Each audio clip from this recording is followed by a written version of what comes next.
Good morning. তো আজকে হচ্ছে খুব একটা এক্সাইটেডমেন্ট দিন। আমি এখন মামি হতে চলেছি আবার। আগে অনেকবার মামি হয়েছি, এবার আবার মামি হতে চলেছি। তো আমরা এখন যাব। এখন সকাল 8টা বাজে, 8:30টার মধ্যে ওটি করবো। আধা ঘন্টার মধ্যে এখান থেকে মসলন্দপুর যাব। তো এখন যাই, মসলন্দপুর না, সরি, গোবরডাঙ্গা।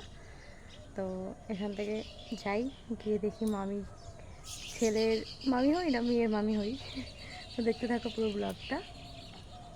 আজকে হচ্ছে 10ই আগস্ট আর শ্রাবণ মাসের 4 নম্বর সোমবার চলছে। তো জলেশ্বরে একটু ভিড়টা দেখো। আর আমরা অলরেডি বেরিয়েও পড়েছি। এই যে আমাদের মসলন্দপুরের নার্সিংহোম, আর এই যে আমাদের রাধাকৃষ্ণের মূর্তিটা দেখো কি সুন্দর লাগছে, আমার ভীষণ পছন্দ হচ্ছে।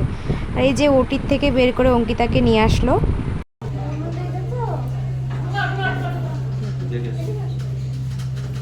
আর এই যে অঙ্কিতাকে দেখার পরে আমরা একটু টি পার্টি করছি, আর বাচ্চাদের বক্তব্যগুলো একটু শোনো। বল, কি হয়েছে তোদের?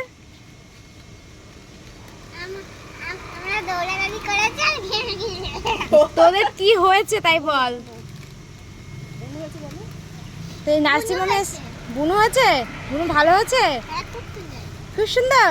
তোর বুনু কেমন আছে? মুখটা দেখো, সুন্দর হয়েছে। তুই দেখিস নি বুনুকে, তাহলে কি করে দেখলি সুন্দর হয়েছে? তুই বুনুকে কি পড়াবি? সব পড়াবি? আমি বুনুকে লেহেঙ্গা পরাবো আর শাড়ি আর লিপস্টিক আর টিপ। ও বাপ রে। মা বাচ্চা দুজনেই সুস্থ আছে। অঙ্কিতা বলতে আমার ননদ হয়। আর এই যে আমরা এত বাড়ির লোক এসেছি, প্রায় 20 জনের কাছে।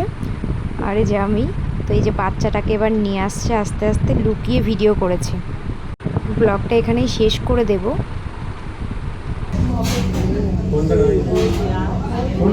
নেক্সট যেদিন বাড়ি নিয়ে আসবো সেদিন ব্লগটা দেখাবো। টাটা।